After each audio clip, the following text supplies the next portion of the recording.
Tower Defense Simulator is a Roblox game on Roblox. As you may expect with most Roblox games, especially popular ones, TDS contains several ways of generating income to feed its developers. They include Gamepasses, plushies, and even clothes. However, despite all of that, TDS is not really considered P2W, at least most of the time. So you can beat all of the game and get all non-exclusive towers fairly easily without spending a single Robux or penny. But the option of giving the developers cash is always reminded whether by the game or by developers themselves. And recently, I was wondering, are any of these optional purchases really worth it? So today, we're going to explore every single way of monetization TDS has to offer and whether they are worth it or not. Oh, and also, all of this is my opinion, so do not try to cancel me, do not. Firstly, we have the most standard monetization tactic present in most Roblox games: currency. You can buy either coins or gems with Robux. Now, should you buy it? I personally would not recommend to buy any currency except if you are lazy ass. And even then it's still not worth it. Both coins and gems can be obtained quite easily just by doing one of many grinding strats available. Sure, it will take a while to buy everything in the game, but what did you expect? That's everything you can do in TDS after beating all game modes anyway. Not to mention that they are really overpriced, especially gems. Like, bro, look at this price, like what the fuck? Next we have tickets. Choices include timescale, gambling, and shit that is always either disabled or game breaking, which leads to it being disabled. Perhaps any of these worth it? The answer is it depends on ticket. Timescale may be a good buy because it's cheap and allows you to save tons of time grinding. However, gambling ticket is not good. Let's do a quick math. A chance of getting deluxe crate from it is 0.28%. One spin ticket costs 16.33 Robux. That means you have to spend 580 for Robux on average to get one. At this point it's cheaper to buy it directly, and I'm not mentioning other rewards because they are trash. So yeah, don't gamble, kids. And as of revived tickets, oh my god, bro.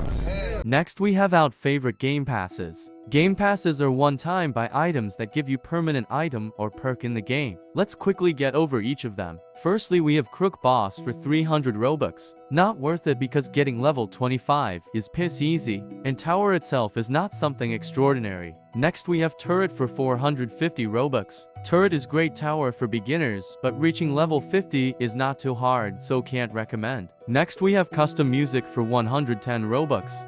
This was before the stupid Roblox audio update. I'd say it's worth it. But now, you are very limited with music you can play, and the only music you can use without problems is TDS one, so buy at your own risk. Like 110 is not too bad. Next we have Mortar for 395, and no, do not buy this. Mortar is a good crowd controller, but not a requirement anywhere, and there are better options. And again, level 75 is not very high. Now, Firework Game Pass is a part of limited time sale, and it costs 200 Robux. Emote itself is pretty cool, so if you have spare Robux, might as well grab it. Other than that, it's just an emote, so. Next is Pursuit, and we have a massive price jump to 1500. Pursuit is amazing tower, debatably best DPS, but I wouldn't really recommend it. 1500 is a big price, and once again, reaching level 100, while not as trivial as previous levels, is still not a big problem. And while you do have to pay 10,000 coins to unlock it, I still think Robux option is not worth it. Next we have what is probably the best game pass in the entire game. VIP costs 300 Robux, but gives you a lot of very handy perks like ability to change maps and auto skip, along with 3 premium crates as a bonus. Premium crates alone make up for the cost, so it is definitely a good buy. Next we have meme emotes for 70, which gives you 3 emotes. Once again, they are just emotes, but 70 is pretty cheap, so might as well get it if you want. Next we have Sledger for 749, which is also a part of limited time sale. And personally, I do recommend to get Sledger while you can. You see, Sledger used to be mid, but he got a rework that made him pretty damn good. He may get nerfed if developers decide to continue event tower can't be meta policy, but just get him anyway. Next we have Engineer and yeah, just grind hardcore. Next we have Resize Game Pass. Personally, I have no idea why this Game Pass is even a thing, but here we are. Anyway, despite cheap price, I wouldn't recommend it. Resizing doesn't really give you anything. I decided to group Cowboy and Warden into one segment to say that. None of them are worth it. Both Badlands and Pizza Party are pretty easy anyway, and if you buy these game passes, you basically remove a reward for beating them. So yeah, don't bother. I'll group these two as well because they are very similar. I mean, you can get them if you hate grinding for crates, but like it doesn't really take long to get these skins. And also I have no idea why Pirate Bundle costs more than Vigilante. Mercenary Base is good and all, but 1800 Robux? Come on now. Gatling Gun is even worse, 2600 Robux. Admin is a scam, don't buy it. You'll get bored very fast. Finally, we have event towers of current event. Just complete the event to get them. Don't waste Robux. And these are all game passes that TDS currently contains. However, devs sometimes put event towers on sale during limited time sales. I can yap for another 5 minutes, but here is tier list of what is worth and not worth it. Note that if you are a collector, you can get any of them if you want. Next method of monetization TDS has is much more.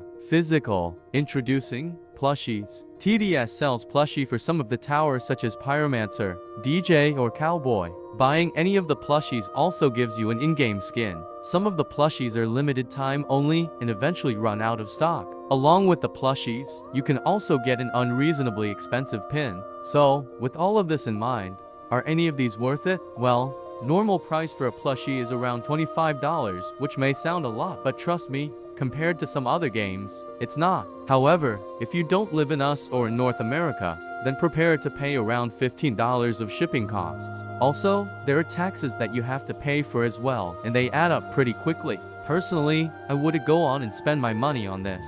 It costs a lot and most skins you get are not even that great, so primarily buy them only for plushies and not for skins. TDS also sells commander hoodies that you will probably get bullied for wearing at school, so buy them at your own risk. Let's quickly go over remaining ways if donating to developers before wrapping things up. Firstly, we have Infamous VIP Plus. Just for 5 Great British Pound you again access to all of this, which I won't bother naming. I mean, it's not the worst thing in the world because $5 is not very expensive. But do note that this is a subscription and you'll have to pay this every month. Next we have Robux crates. Self-explanatory. I mean, you can get them if you like gambling. They are not very expensive anyway. Though I would stay away from premium and high-grade crates as there are a lot of ways to get them for free. Next we have quest refills for Robux and no, it's not worth it. Next we have Premium Battle Pass. It costs 500 Robux, and you get a lot more rewards from BP including skins and other cosmetics. Worth the price in my opinion. What's not worth the price though is option to skip tiers. It's extremely overpriced, and you are better off grinding for them, and if you are running out of time then your fault for procrastinating.